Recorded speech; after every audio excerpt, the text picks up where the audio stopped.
샬롬 샬롬 샬롬 샬롬. 하나님 사랑합니다. 여러분 주 안에서 사랑합니다. 예, 우리 로마서 14장 전체 살펴보도록 하죠. 오늘 살아도 주를 위하여 살고, 예, 당연한 말씀이죠. 죽어도 주를 위하여 죽나니 8절에 말씀하세요. 고린도전서 10장 31절에 그런즉 너희가 먹든지 마시든지 무엇을 하든지 다 하나님의 영광을 위하여 하라. 빌립보서 1장 20절에도 지금도 전과 같이 온전히 담대하여 살든지 죽든지 내 몸에서 그리스도가 존귀하게 되게 하려 하나니 말씀합니다.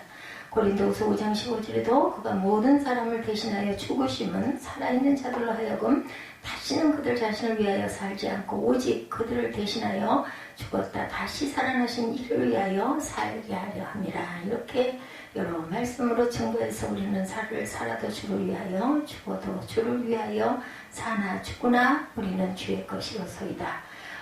어찌하여 내 형제를 비판하느냐? 10절에 보면은 나오죠. 내가 어찌하여 내 형제를 비판하느냐? 어찌하여 내 형제를 업신여기느냐? 우리가 다 하나님의 심판대 앞에 서리라. 야고보서 4장 11, 2절에 보면 형제들아 서로 비방하지 말라. 형제를 비방하는 자는 형제를 판단하는 자는 율법을 비방하고 율법을 판단하는 것이라. 내가 만일 율법을 판단하면 율법의 준행자가 아니요 재판관이로다. 입법자와 재판관은 오직 한 분이신 등이 구원하시기도 하시며 멸하기도 하시느니라. 너는 누구이기에 이웃을 비판하느냐. 마태복음 7장 1, 2절에도 비판을 받지 아니하려거든 비판하지 말라. 너희가 비판하는 그 비판으로 너희가 비판을 받을 것이요 너희가 헤아리는 그 헤아림으로 너희가 헤아림을 받을 것이다 말씀하죠. 그리스도를 섬기는 것은 하나님을 기쁘게 하는 것이다. 18절에 말씀하고 있습니다. 이로써 그리스도를 섬기는 자는 하나님을 기쁘시게 하며 사람에게도 칭찬을 받는다. 네, 그리스도를 섬기는 것은 하나님께서 우리를 구원하시는 목적이고 창조의 목적이죠. 이 목적대로 사는 자는 하나님께서 기뻐하신다라는 뜻입니다. 출애굽기 3장 12절, 7장 16절, 8장 1절, 20절, 9장 1절, 사도행전 7장 7절에도 나를 섬기라 말씀하십니다. 우리 하나님을 어떻게 섬겨야 할 것인가? 모세의 책에 기록된 대로 어떻게 해요? 경외함으로 섬겨야 되겠죠? 신명기 10장 20절에 네 하나님 야훼를 경외하며 그를 섬겨라. 시편 2편 11절에 야훼를 경외함으로 섬기고 떨며 즐거워할지어다.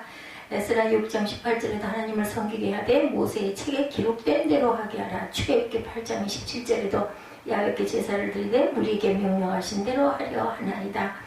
하나님이 기뻐하시는 자는 하나님 혼자 두지 않고 동행하여 주십니다. 예, 요한복음 8장 29절에 나는 항상 그가 기뻐하시는 일을 행함으로 나를 혼자 두지 아니하셨느니라. 예, 창세기 5장 21절 24절에 에녹은 65세에 무드셀라를 낳았고 무드셀라를 낳은 후 몇 년 동안 300년을 하나님과 동행했다라고 나오죠. 히브리서 11장 5절부터 믿음으로 에녹은 하나님을 기쁘시게 하는 자라는 증거를 받았다 들려 올라가죠.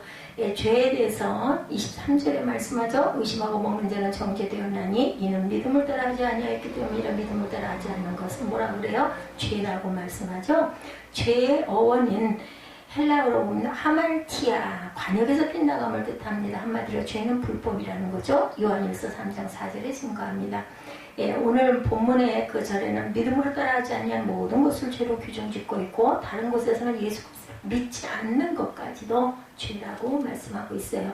요한복음 16장 9절에 죄에 대하려 함은 그들이 나를 믿지 아니하며 요한일서 3장 4절에 말씀하죠. 죄를 짓는 자마다 불법을 행하나니 죄는 곧 불법이라 이렇게 말씀하고 있습니다. 그래서 우리는 로마 교회에 있었던 우상 제물 문제에 대해서 바울이 설명하는 부분이 14장 전체의 내용입니다. 모든 것이 그 자체로는 부족한 것이 없으되 믿음이 연약한 자에게는 신앙의 길에 걸림돌이 될 수 있기 때문에 믿음이 강한 자는 믿음이 연약한 자들을 용납하고 사랑으로 감싸줘라. 또한 믿음이 연약한 자를 실족시키지 않기 위해서는 먹을 수 있는 것도 스스로 절제하는 것이 사랑과 덕을 세우는 일임을 강조하고 성도의 삶의 원리를 제시하죠. 비판하지 말라 1절에 말씀하죠.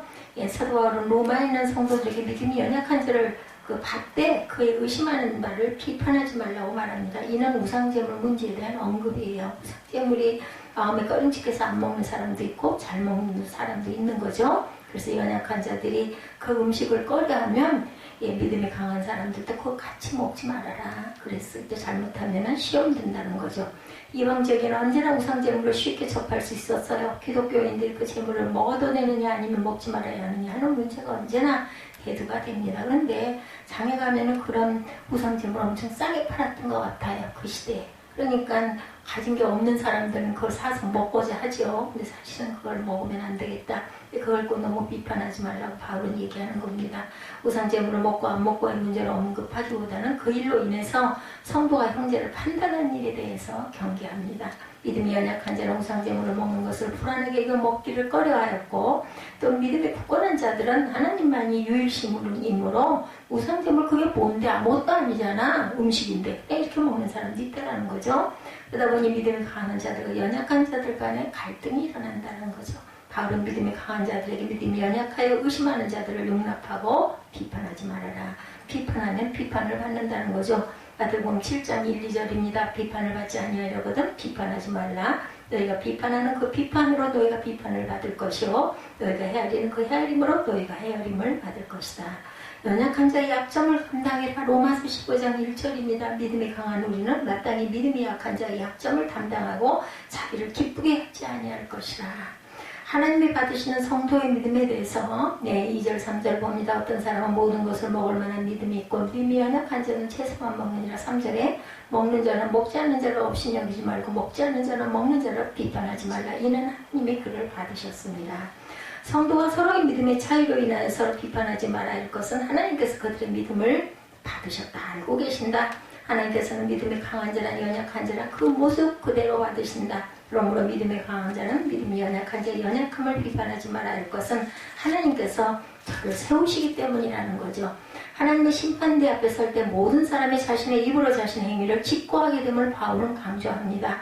그때 다른 사람을 비판한 자는 하나님께 책망을 받게 될 것이라는 내용이 암시되어 있죠. 심판대 앞에 드러난 모든 행위, 고린도후서 5장 10절입니다.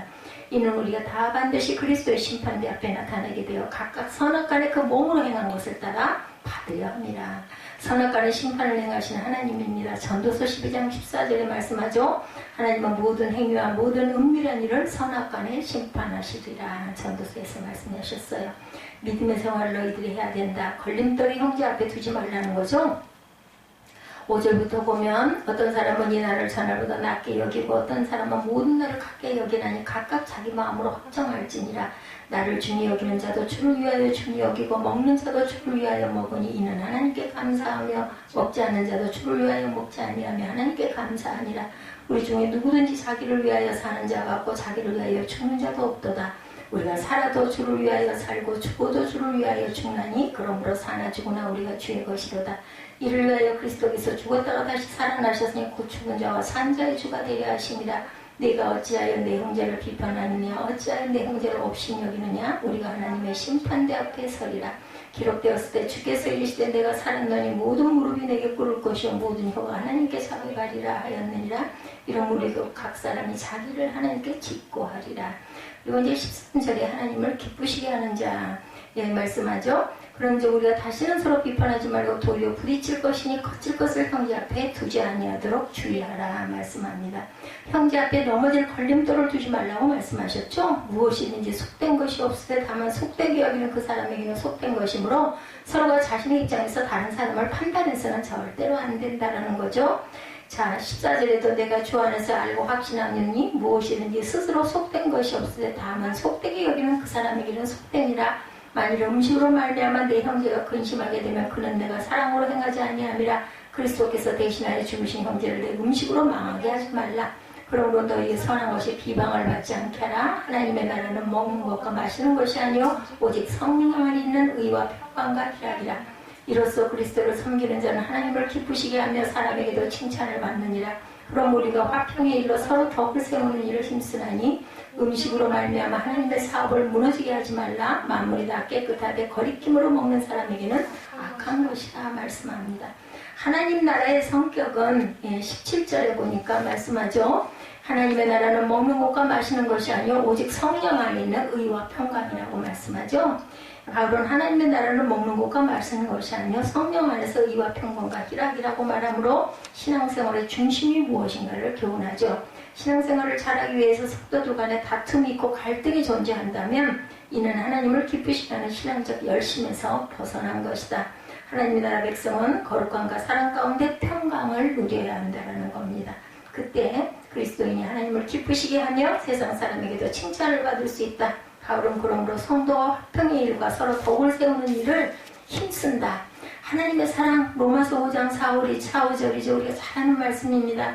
인내는 연다는 소망을 이루는 줄 알미로다. 소망이 우리를 부끄럽게 하지 아니함은 우리에게 주신 성령으로 말미암아 하나님의 사랑이 우리 마음에 부음받음이니 우리가 아직 연약할 때 기약대로 그리스도께서 경건하지 않은 자를 위하여 죽으셨어요. 예. 영의 생각, 로마서 8장 5, 6절이죠. 육신을 따르는 자는 육신의 일을, 영을 따르는 자는 영의 일을 생각하나니 육신의 생각은 사망이요 영의 생각은 생명과 평안이니라. 우리가 영의 생각을 이래서 열심히 해야 되겠죠.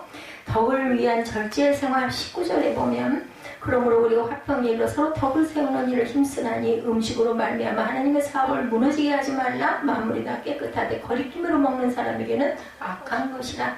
바울은 그리스도 안에서 자유를 누리는 성도에게 모든 것이 거리낄 수는 없으나 믿음이 연약한 형제의 거리낌을 인하여 고기도 먹지 아니하고 포도주도 마시지 아니하고 무엇이든지 형제에게 거리낌이 되는 일을 하지 않는 것이 옳음을 교훈합니다. 그것도 무엇으로? 사랑으로 비판하고 판단하고 비웃지 말고, 이는 개인적으로는 믿음의 걸림돌이 되지 않더라도 다른 사람에게 피해를 주지 않기 위해서 자신의 권리를 포기하는 희생정신을 바탕으로 한 행동의 양식이다. 피차의 덕을 세우라. 데살로니가전서 5장 11절에 그러므로 피차 권면하고 서로 덕을 세우기를 너희가 하는 것 같이 하라.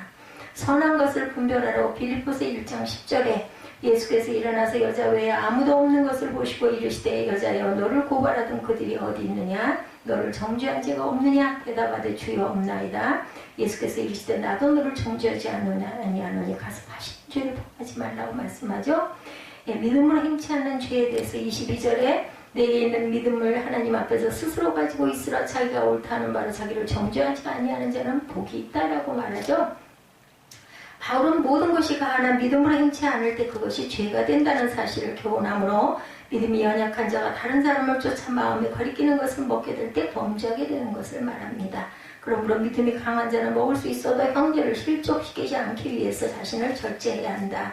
성도가 무엇을 하든지 믿음으로 행하야만 하나님의 영광이 드러나고 하나님의 복을 받을 수 있다. 믿음이 없으면 정결함이 없어요. 디도서 1장 15절에 깨끗한 자들에게는 모든 것이 깨끗하나 더럽고 믿지 아니한 자들에게는 아무것도 깨끗한 것이 없고 오직 그들의 마음과 양심이 더럽다라고 말씀합니다.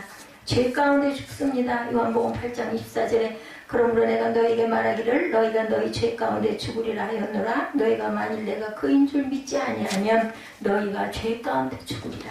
그죠? 23절에 의심하고 먹는 자는 정죄되었나니 이는 믿음을 따라하지 아니하였기 때문이라. 믿음을 따르지 아니하는 것은 다 죄니라.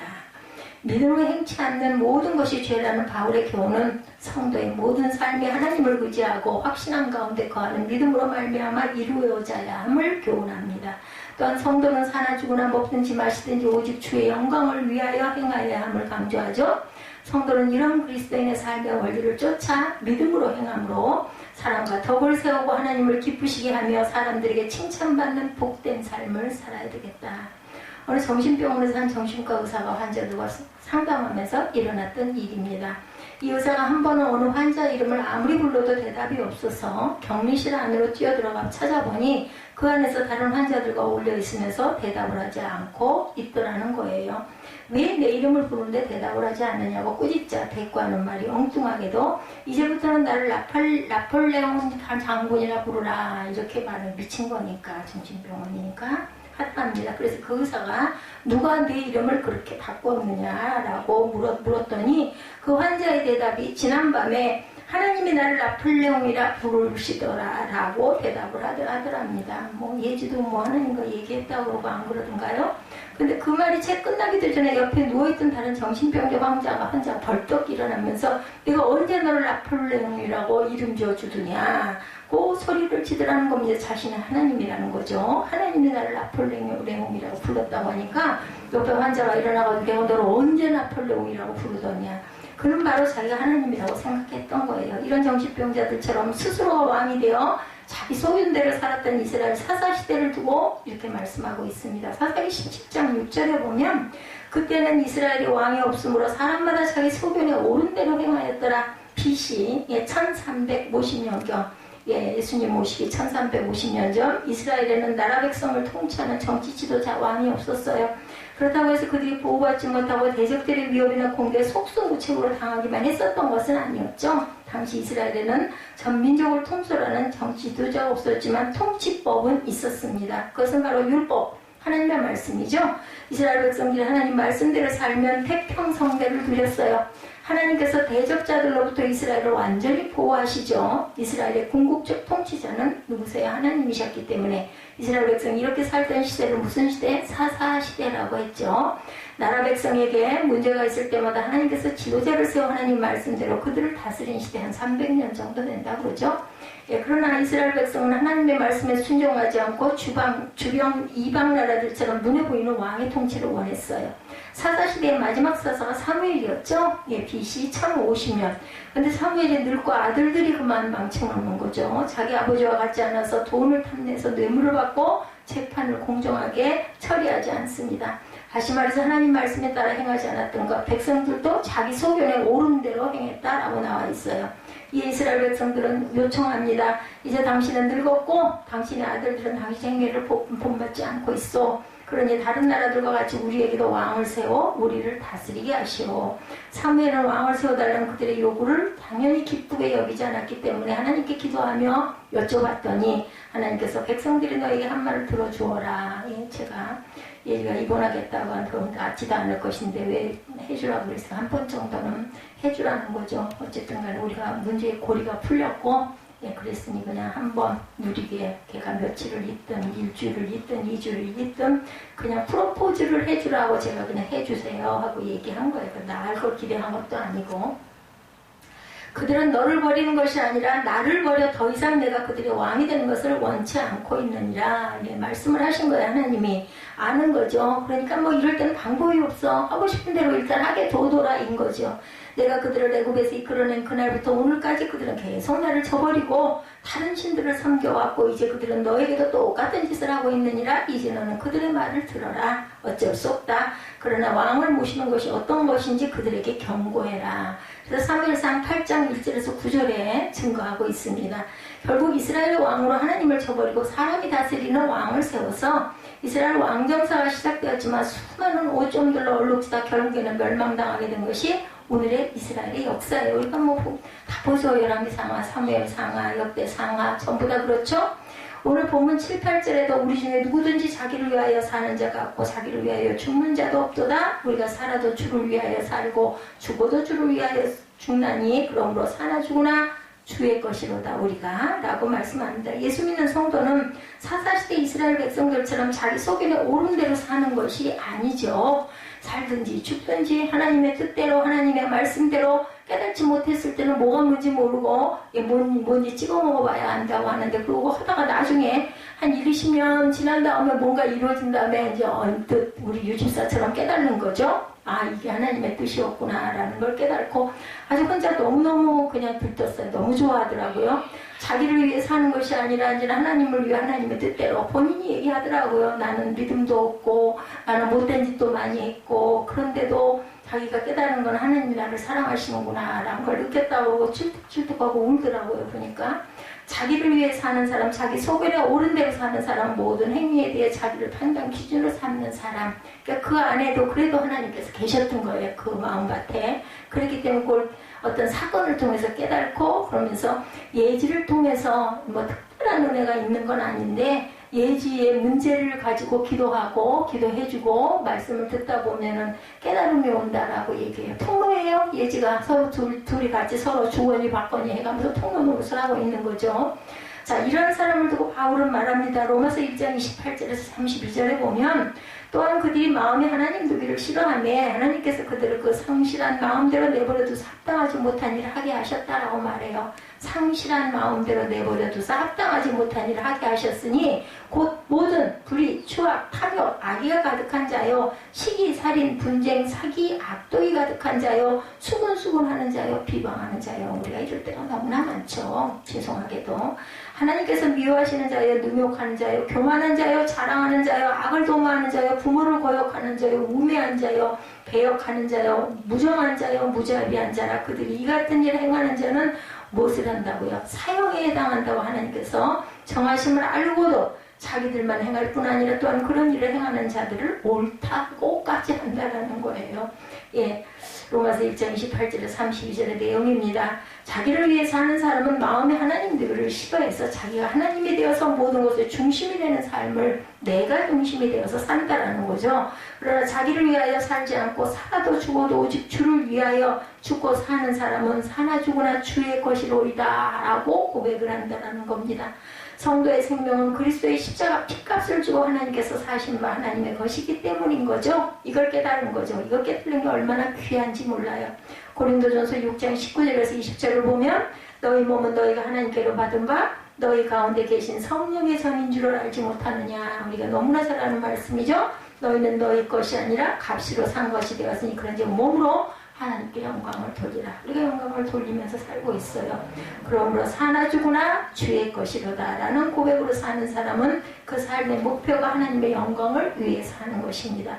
삶의 목표가 오직 하나님의 영광을 위해 사는 사람은 자기 자신의 삶의 중심이 자기가 아니라 오직 나를 구원하기 위해 십자가에서 피 흘려 돌아가신 예수 그리스도가 그 삶의 중심이 되어서 그리스도처럼 자신을 위해 살지 아니하고 타인을 위해서 살려고 노력하는 사람들, 자기 중심이 아니라 하나님 중심이 되는 거죠. 예. 타자를 위한 존재의 삶을 being for the other, 예, 삶을 살아가는 거죠. 예, 에고 컨트릭이 아니라 예, God 컨트릭. 예, 컨트릭인가요? 컨트릭. 예, C-E-N-T-R-I-C. 예.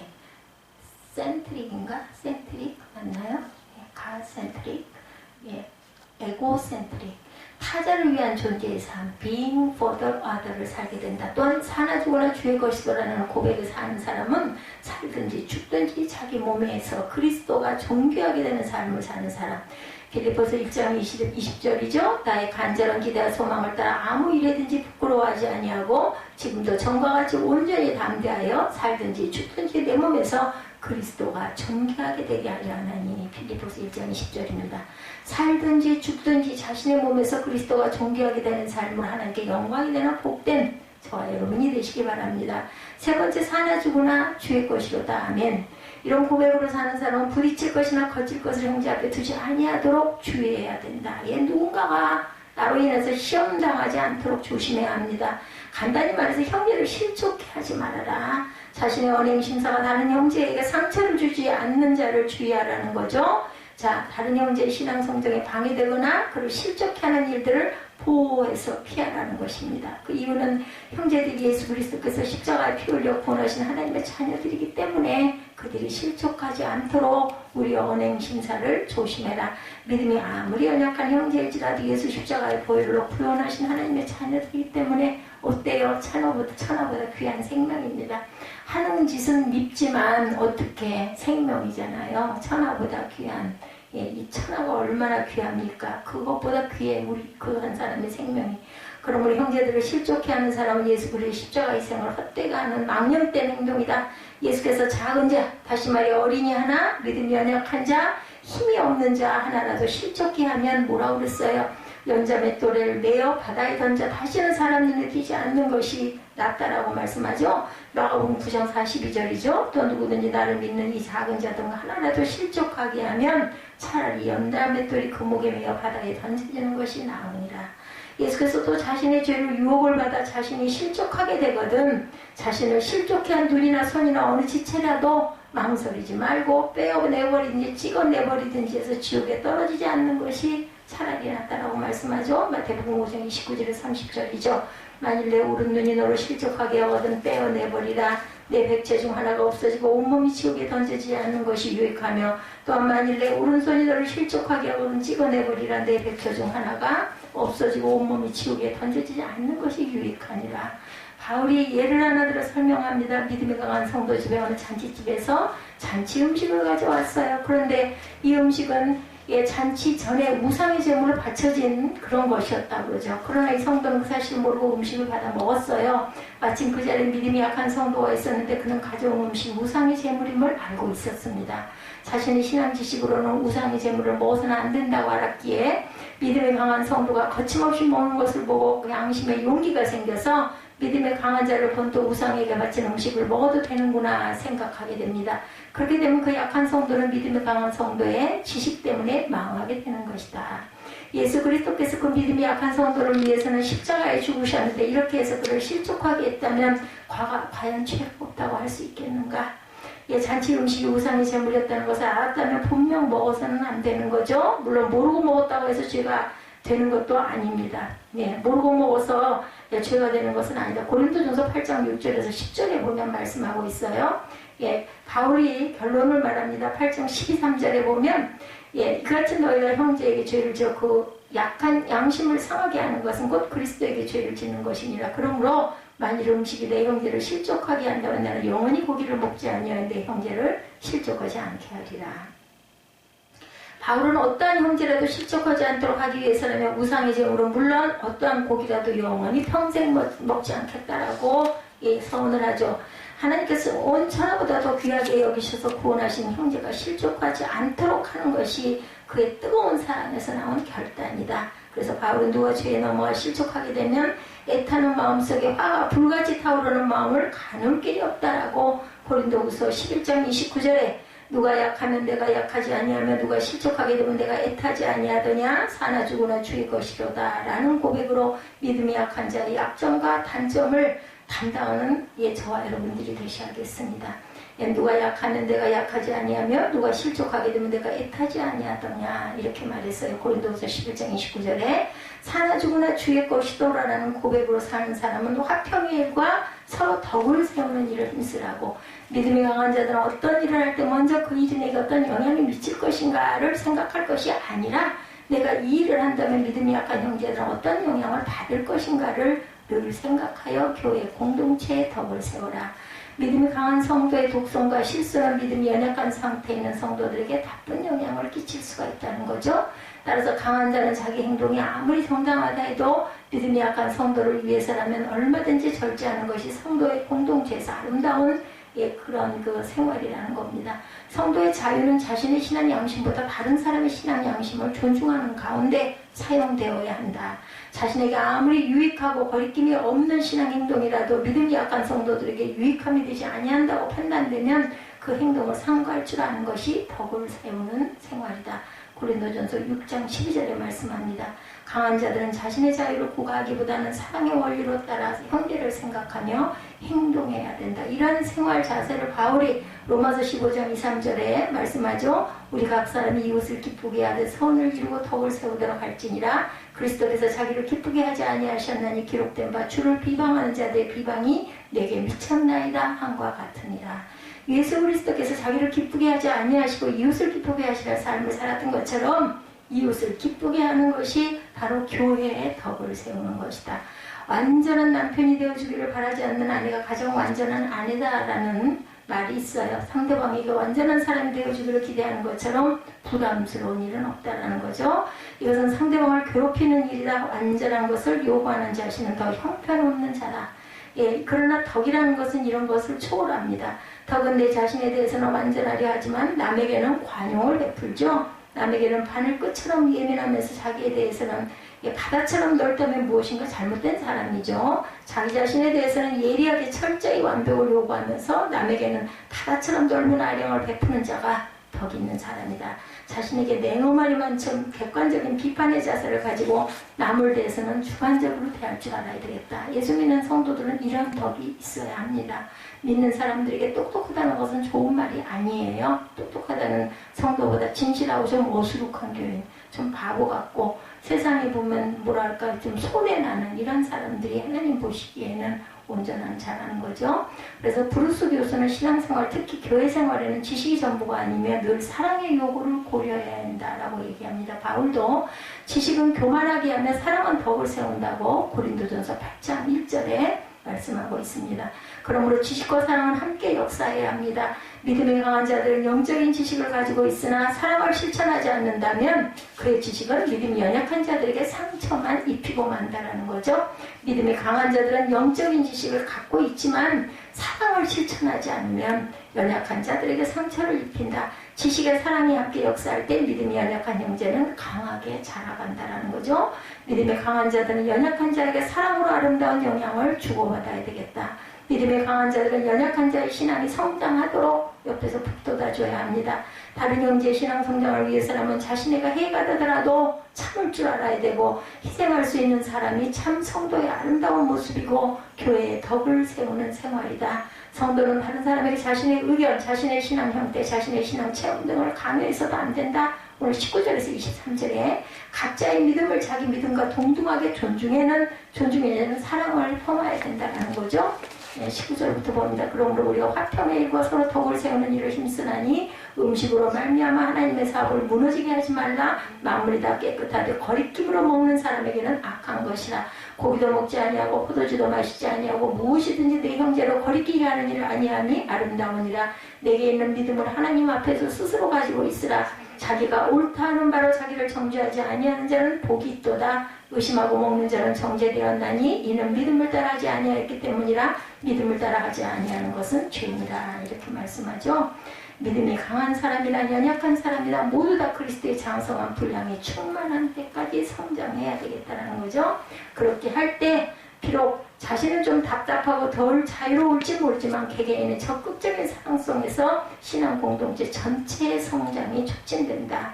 교회라고 하는 신앙 공동체 전체가 성숙해질 때 자신도 성장할 수 있다. 다른 형제가 성장하지 않는 가운데 자신의 성장은 가지고 수 없다는 겁니다. 에베소서 4장 13절에서 16절입니다. 우리가 다 하나님의 아들을 믿는 것과 아는 일에 하나가 되어 온전한 사람을 이루어 그리스도의 장성한 분량이 충만한 데까지 이르리니 이는 우리가 이제부터 어린아이가 되지 아니하여 사람의 속임수와 간사한 유혹에 빠져 온갖 교훈의 풍조에 밀려 요동하지 않게 하려 함이라. 오직 사랑 안에서 참된 것을 하여 범사에 그에게까지 자랄지라.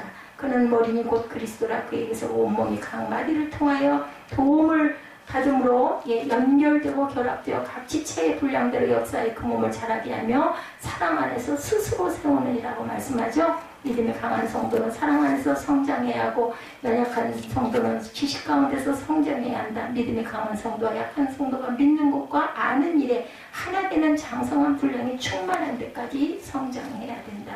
에베소서 14장 13절에서 16절이었습니다.